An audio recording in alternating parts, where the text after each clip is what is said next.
Hello and welcome, as it is the end of the 21st day of October 2019. My name is Derek, and shockingly, the New England Patriots cover a spread of 9.5 points. Even they cover a spread around 21, as if anyone would put a 20-point spread on that game and think it's a right spread.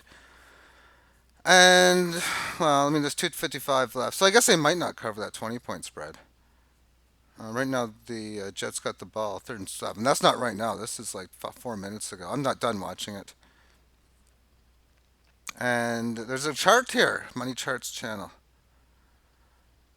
Now, over the weekend, I did a video on this, and yeah, I figured the spread should have been around 21 points for New England. And I was even wondering if that was too low when I did it. And I'm not kidding around when I say it. I'm talking about how good the defense is. Well, we already got a two spot here. The defense working on a shutout. Let's see if we get an update. Although I wouldn't mind a touchdown. I don't know if that's going to hurt the captaincy, though. I can't win my pool.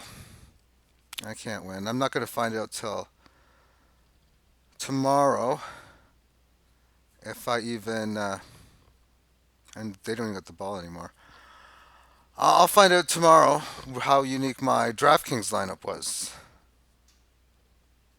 7 points. What happened here? Yeah, Sony Michelle got a touchdown. Okay, well that. I don't know if that's going to hurt or help my lineup. That makes Sony Michelle, unless the Patriots can find a way to score a touchdown in the next 2:25, the defense that is. Sony Michelle is going to be the captain or the best player in fantasy. We can see on the box score Tom Brady, 31 to 45 yards. And I knew he'd throw an interception, I was thinking too. 249, 1 and 1. I don't remember seeing. Oh, Sam Darnold, 11 of 30, 86 and 4 picks. What was I saying about these sick defensive numbers? But I was also saying too that, I mean, they kept on playing shit opponents, and the Jets, well, they stayed on that list. Le'Veon Bell, I'm surprised he even ran for 70. Sony Michelle, we can see 42 runs for three touchdowns. That's just a big game there. But he's also got one catch, but negative 8 yards. James White with a few catches. Edelman, not as impressive of a day. That's fine. Demarius Thomas, nobody really doing here. So the perfect lineup was between you need to have the first six players. Bolden, not Bolden. Bolden, though, did get something. He had 4 catches for 39 yards. I figured he was something around that. I was hoping he'd do a bit better. But Sony Michelle was needed to play. How many points is this? 10, 13. Did he run? No, I mean, that's only like 13 points for Brady. Le'Veon Bell's got 7 here, 8.6. That's like nothing. Who's the best Jet player? Demarius Thomas, 7.2, 6.6. This is sad. Anderson, that's who I have. It's not looking too good. Actually, no, I got Griffin. Sorry. 1 of 1. That's one. I get 1 point for a catch. So you have to take one of those scrub. I was thinking about just playing one Jet originally. My first lineup was that way, but it wasn't anything better. I actually did have James White, but. And who did I replace James White with? Le'Veon Bell. Le'Veon Bell, 7, 8.6. Yeah, so I lost by that decision, which is fine. Which is fine. And that's all fantasy football stuff. I did a video on that earlier. Let's take a look at some games for next week. I'm going to be withdrawing from Cloudbet tomorrow morning. I ended up losing most of my bets on the weekend. And it was interesting watching the game because, I mean, over the weekend, I spent like 12 or over the last week, I spent a good 15, 16 days, maybe like 80 to 200 hours looking at game footage of Aaron Jones, and I really believed he was going to get a touchdown, and he didn't. But it was just sick watching the games where you're like, okay, you're watching it. Oh, beautiful. Green Bay's got the ball at the 2. And I'm watching the game. Why is there no running backs in the backfield? Okay, oh, here, I'm seeing Aaron Jones do something. Hey, they could run a play here with them. And then they did, and well, it was just so obvious that the defense figured out he couldn't run it in. And then the Philadelphia game, this was just the sickest last night on the Sunday. Because I had Alshon Jeffrey, longest reception under the total. And I'm watching it in the third quarter, and he just got a small injury. And he was just doing nothing. And the announcers are talking about his injuries and how basically his lack of performance. And then I update the screen like 15 minutes later, and he has like a 40-yard catch. I'm like, of course. Of course. So I end up losing several dozens of dollars, which is like pretty much nothing for me. And it's a hobby, and I just seen the pools of the players, and I think I could beat it. I just don't want to spend the time. I mean, after all, I mean, I don't mind spending 642 hours per week studying this stuff, and I can, but I won't. But I'm always going to be betting these games in one way or another. Definitely in the fantasy side, and I always do those pools tickets that I talked about within the Ontario Lottery government. Let's take a look at these games and these lines. I don't care about the totals. I mean, I have to research them in depth to really come up with a big number. I can always usually put a number quick in my head.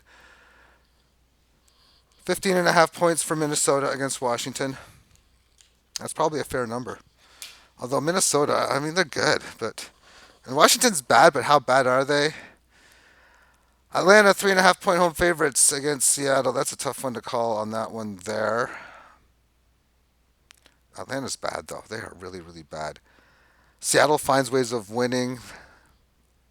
Chicago's falling. These are two teams falling hard right now. I gotta think that 4.5 looks like a very accurate number. New Orleans 9.5 at home against the Arizona Cardinals. I guess now we're at the time where to start wondering about Drew Brees, but I doubt he'd be back. I don't think it really matters too much, but it would matter for the spread. It has moved from the open at 7.5, but some of these opens were like in the off season though, really. So it's going to be some bad ones when you look at this all year long. Some odd opens, like really, but that's because it was made in August. For some of them, not saying this was. I just know if you look at a few ones like we're at now, we're like if you look at week 10, 11, 12, 13, you'll see some spreads, and some of them are like that's not a good spread because well they were made in August. Anyway, 9.5 points. It's hard to lay it unless I can see reason to do so. Jets against Jacksonville.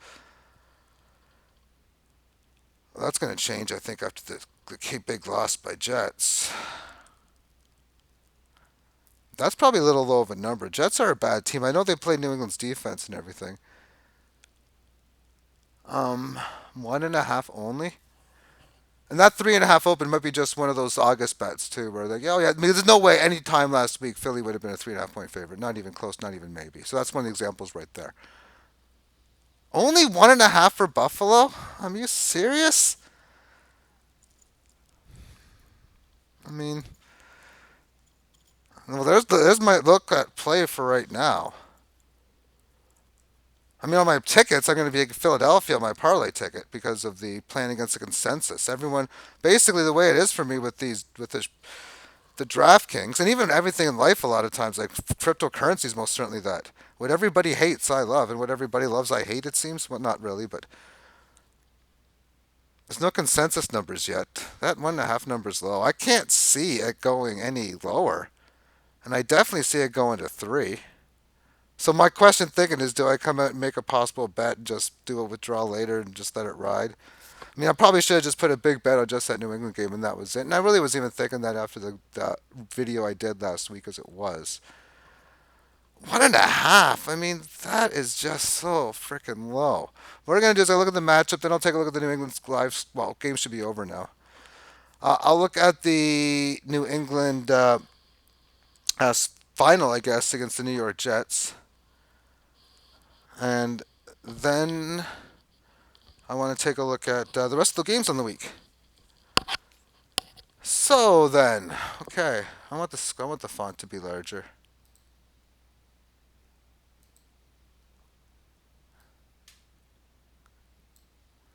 Do it this way, okay.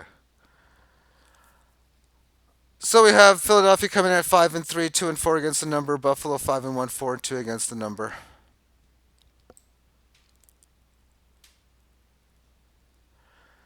So here's Buffalo coming off a 31-21 victory against Miami. Are they underplaying the fact that they didn't? Oh my goodness, it's after Miami. Wow, wow, wowzers. Wow, my favorite system play. What trend, I should say. It's not a system, it's a trend. Back in 2001, I had a job where I worked 11 p.m. to 7 a.m., Sunday night to Thursday night, which meant on the 40-hour work week, I had about mm, maybe on average 10 hours, 11 hours of real work, which meant I had 29 to 30 hours during the week of trying to do something to kill time. And one of the things I do is stuff like this, all this weird data stuff. I'm into math. And I went through, I had about years and years and years of historical scores, even when the internet was as young as it was back then. Although a lot of it came from magazine print, though. A lot of it was from magazines and newspapers for that matter, too. Specialty, not like Toronto Star, USA Today's, or anything. Like specialty news, football based newspapers. They were big in the early 2000s. I spent on average 100 to $200 a season on material, of reading material. But anyway, back to it all. Yeah, the Buffalo Bills after Miami, since like 1987, 88 area, are about 20, 30%. They're about 20 something percent against the spread. And this is on average 2 games a year. This is like a pretty decent sample size of games. But one thing I was thinking even before, I was even thinking this a couple days ago. I was thinking, you know what? It's almost a different type of. I mean, it's all a psychological thing. I mean, it's kind of weird as a variance. It's been working for the last 18 years for me. And I've had spots before where I went against it, and I was right. There was one big one against the Cleveland Browns around 2000. Okay, that was what my living room looked like, which would have been 2005, 6 season. So we'll take a look at Buffalo's historical results after this, because there was one game against Cleveland, and this might be another one of those, because I'm really anti-Philadelphia. But anyway, they beat Tennessee 14-7. New England, they only lost 16-10. They actually scored 10 against New England. Yeah, whatever, but they only let 16 in. This defense is dominant. I mean, not as dominant as New England's, but New England's always playing shit-ass teams. We have Buffalo playing the shittiest team ever, maybe. And then they play Tennessee, not so great, but yeah, they're not great. New England, the dynasty. Cincinnati, not so great. Giants, not so great. Jets, not so great.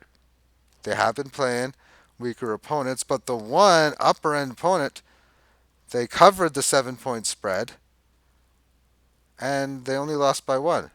But for what it's worth, Josh Allen has been very erotic. I was considering is it. I mean, Miami was a team that had no defensive secondary whatsoever, and I was looking at my props. Do I bet on a Josh Allen interception? I haven't even checked it yet.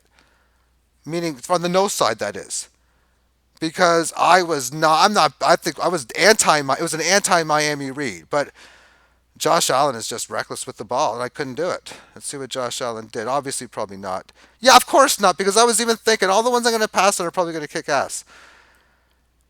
He's still erotic with the ball. 16 of 26. Frank Gore was 11 of 55. Wasn't able to run the ball.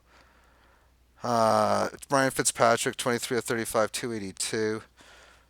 They never really were able to do too much on the game either. As far as Philadelphia is concerned, losing to Minnesota 38-20, an embarrassing loss. They beat an embarrassing team 31-6. They defeated one of the top teams in the league. They only lost to the Green Bay Packers was that game right there. They were defeated by the Detroit Lions 27-24. So I think a lot of that spread is to do and within that of the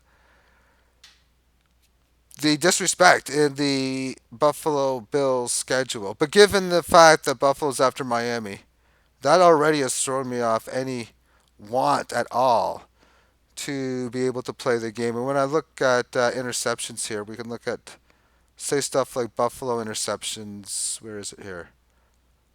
Right here. 1.3 for Josh Allen. The defense allows 1.2. Even the Bills' defense is only averaging one interception a game so far. But a 68.8 quarterback rating. Yes, shitty quarterbacks. Carson Wentz is pretty old. I mean, he's got a rating of 90 for 238. They're not really getting it done in the passing game. We can see Buffalo averages 3.3 against the run, or excuse me, Buffalo averages 4.9 rushing yards, where Philadelphia averages just 3.3. I really thought Buffalo was going to spank them. Miami, that was on the running game last week, and obviously that was not the case.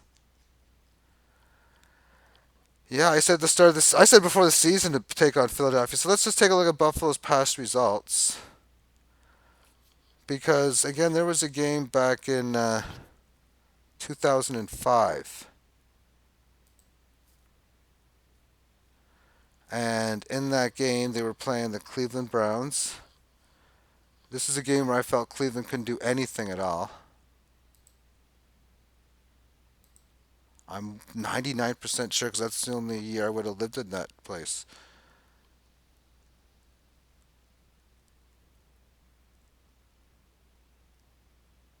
Okay, well, Miami, they covered against the Jets. Was that the week there? No, it wouldn't have been that. Where's New England? So it wasn't that week. Maybe it would have been that because I could have still been there then. Definitely it shouldn't be 2007 because then I was running my poker career at that stage to a different level.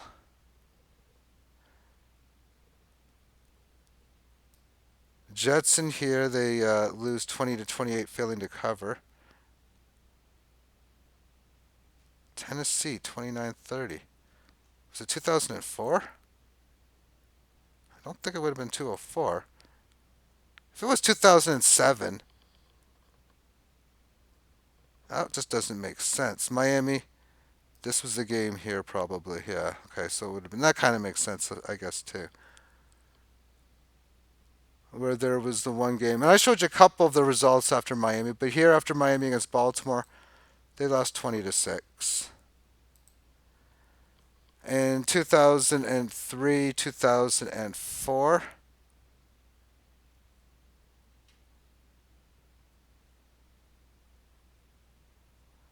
here they lost to New England 31 nothing, and here they lost 23-13, failing to cover either one of those spreads. 2002, 2003, they lost to New England again after Miami here. And then after Miami, they end up winning 24-17. It's not that common as we're seeing. It isn't common much at all that they end up doing such. 2001, there's no game after this, so that one doesn't count. But they did lose to San Francisco here, 35 nothing. I can guarantee you that I would have laid the 8.5 points that night on Sunday Night Football. I would have went to work that night, and I would have been, "Hey guys, I won," because that would have been Sunday night, and I would have entered. And my schedule back then, it was a screwed up schedule. It really. So on Sunday night, you go into work. Just a boring night, and it's a tough night for staying up because of how you get yourself ready, which is how I'm going to end this week's story. But I was all the same. You get off at 7. I go to sleep usually 8:30 to 9 in the morning. Get up around 4, 5 o'clock. Sometimes 2 to 4. So 2 to 5 o'clock. Sometimes later, depending, but usually between 2 and 5 I get up. 3:34 was most common. I'd eat my. I have my breakfast when I got home in the morning. I'd have my breakfast at like 7:30. I'd have my dinner at about 6:30 at night. Like I wouldn't change that schedule. My lunch I guess was at like 1 2 in the morning, 3 in the morning. I have a snack, and of course miscellaneous snacks. But I have one meal at work, a 6 o'clock or so meal, and like a 8:30 meal. And I just do that throughout the week. So then when Friday morning would come, what I usually end up doing is I usually stay up until about 11, 10:30, 11. I try to set my alarm for like 3 o'clock in the afternoon, and I feel like shit through the rest of the day. And then you'd go to bed maybe like, I don't know, 2 o'clock in the morning, 2:30, get up at maybe 10 or 11 on Saturday, take care of your college football stuff. You have to get up before 12 because college football games start at noon. So, and I was hardcore college football in 2001, probably more hardcore college than pro back then. I was big into college from 2000 to 2002.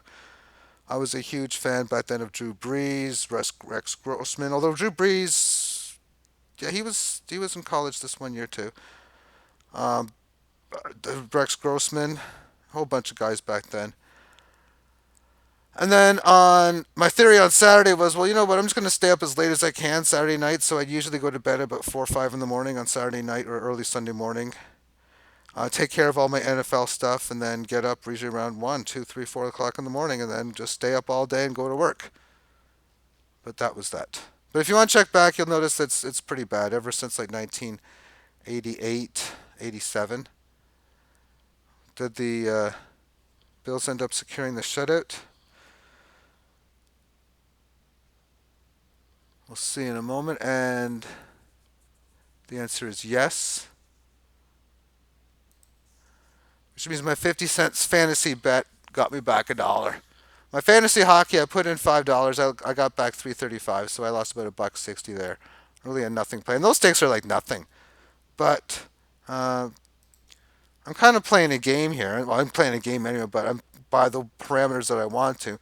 And that's basically start with micro stakes and just turn like nothing into something. So turn this index, if you will, which is just nothing more than my profits, was at 28 and a half. Now it's 26 high change.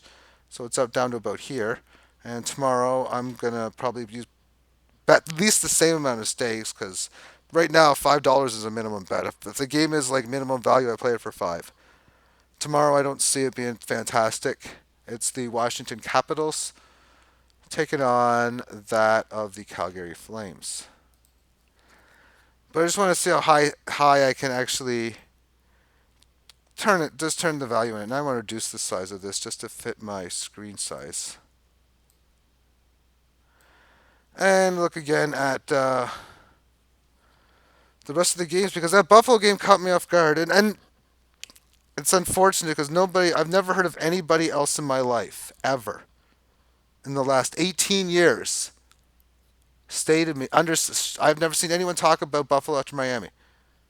I mean, I mean, there's so many computer geeks out there that come up with the most weirdest of parameters of things to happen. And yeah, okay, Tampa Bay's logo's not loading yet, but I gotta fix this internet. But it's still working fine.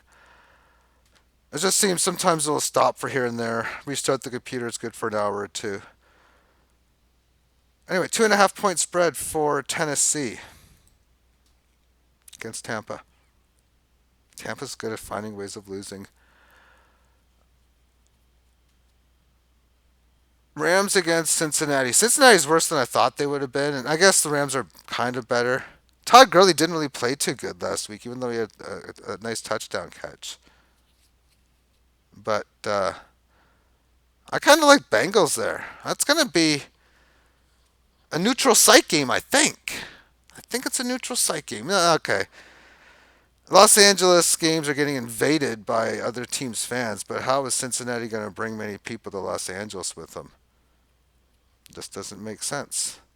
Rams will bring. They're better than the Chargers for it, but it's not going. It's going to be a really bad game, I think. For that, we'll see.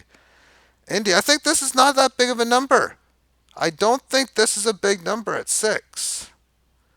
They got the best offensive line in the league in Indy, and Joe Flacco's on Denver. Giants 7 point road underdogs against the Detroit Lions. That's a relatively big number.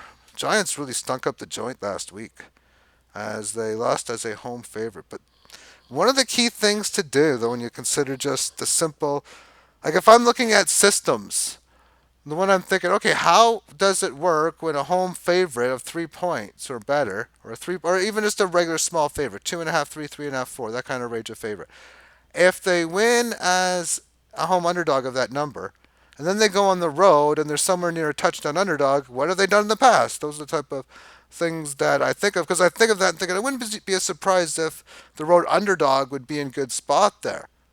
So that's one of my early thinking right there is possibly a play on the New York Football Giants. Carolina 5.5 point underdogs. That's it. And San Francisco. I heard they played in a.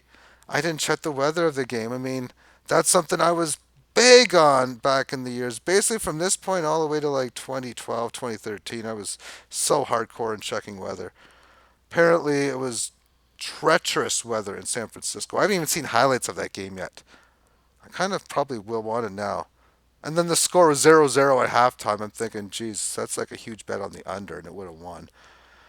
Oakland, Houston. Houston lands 6.5. I think San Francisco's the right play though. Oakland 6.5 on. Oof, Oakland's bad. I definitely wouldn't take the points. I don't think. I don't think I'd lay 7 or more. At 6.5, I don't know how much value I'd be getting. Again. So I just make a big bet on New England for fun. That's just too low of a number. I'm trying to figure what the spread should be, and I'm thinking about 22 or 23 for New England. 10.5 frickin' points. It's not going to go below 10. Are you shit ass crazing me on this? 10.5 points only. Cleveland's garbage. New England's at home. And everything that I said last week, or on Tuesday, or whatever day it was I did that video, when I gave the New England information for tonight's game. Oh, but they keep on playing these shit ass opponents. This defense that's just dominating like no other. They did again.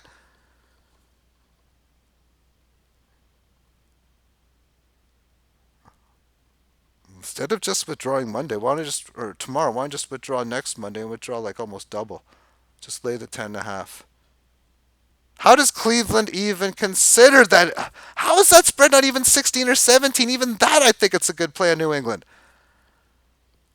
Cleveland's garbage. Baker Mayfield. I mean, yeah. Oh, Baker Mayfield and that coach against Bill Belichick and that defense and Brady and against that. Oh my goodness, it's not going to be close. When does New England actually have a real opponent? By the way, Green Bay is 4.5 point favorites in Kansas City. Patrick Mahomes is out. Well, that's a tough game right there, but probably Green Bay land. How does that spread only 10.5? That's. I'm a gambler. If I'm a gambling man, 10.5. We got 13 here on Pinnacle and 13. I guess after I complete this video, I'm going to log in. See. Let's just log in. Let's just see right now. What's my line? Okay, well, while that loads, let's. I already know what this. I know what the New England stats are. I spent 44.7 hours looking at that last Thursday. Seattle, 28, 30, 30. Okay. Oh, that was the game they could have won. They lost. Got their ass kicked to San Francisco. They got that win against Baltimore on the road, and they beat the Jets. I mean, it's an up and down shaky team, but we're talking. I mean, New England's just too damn good. I mean, these defensive stacks for New England here are just whatever. I don't think they're updated for today's game, but they're not going to change much. They did what they've been doing all year, and that's just crushing the numbers. So I have a Cleveland offense with a QB rating of 63.2. Holy shit, that's garbage. Mayfield's terrible.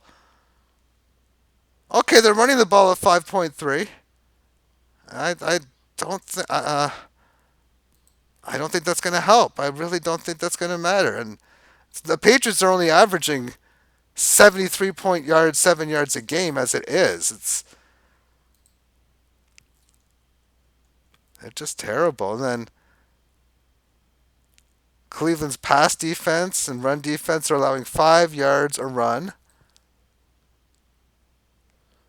Maybe only 219 passing yards, but at 67.7%, they only have 0.7 interceptions. They do have 3.2 sacks, but good luck sacking Tom Brady. Although he has been sacked 1.8 times, but still, even then, who cares? It's just crazy. Where's the major value? What number? 13. I mean, 11-point win, 12-point win. I'm just thinking of the numbers because what I like about this is you can predict your price. Or predict. You can pick your spread. The price will be reflected based on it. And there's the shitty internet that I gotta fix. But it's actually C plus. It can be worse and it's usually better. How is it only 10.5 freaking points? I nailed the Jets game. I mean, it's almost like the public doesn't. I mean, I didn't watch much of the videos from like ESPN First Take or Chris Carter, some of those morning shows videos. I watched maybe 14 or 15 over about 7.2 seconds. No, I watched maybe 5 minutes of it. Those times I said throughout this video, those are all exaggerations.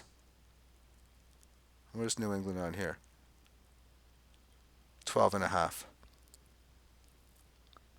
Still. It's under the. What's the 13.5 number got? 201. I'd probably go the 189 at 12 and a half. What's a 13 even? I'd probably go 196 laying 13. I'd probably go the 196 here. First half spread. The 6.5 number is in at 181. We got 7 at 196. I think I'd probably want to go full game. I don't know. First quarter point spread.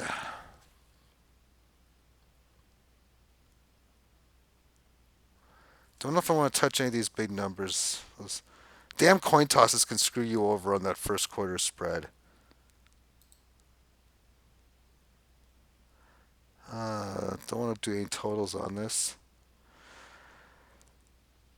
Yeah, I'll probably just. I mean, I either win or I lose. I mean, if I lose what I put in, how much would that be for dollar terms or for or no? I'm going to do it in different terms. If I bet all in with what I got back, I would have about. Okay,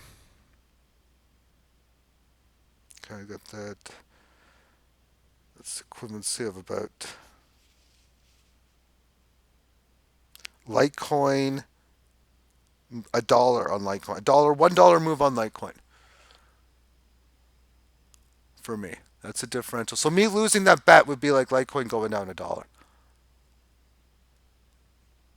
So I definitely could afford it. I am laying 13 points on the New England Patriots next week at home to the Cleveland Browns. So I was going to say that the New York Football Giants, but Cleveland's not playing football. I was going to say the Cleveland Football Giants, and I'll do that with the odd team here and there, but they don't play football. There was one other game on the board. That was Monday Night Football. Win or lose, I'm going to be quitting football betting this way, win or lose. I'm either going to take the loss because somehow New England doesn't win by 13 or more, or I'm going to withdraw a bit more in 6 days. 6 days later.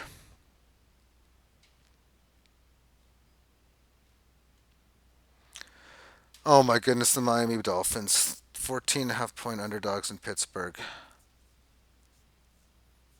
Well, I don't know if I'd lay 14 and a half. I'm not too excited about taking it. I guess this is more of a DraftKings game. Thank you for tuning in. Have yourself a great day. Bye bye.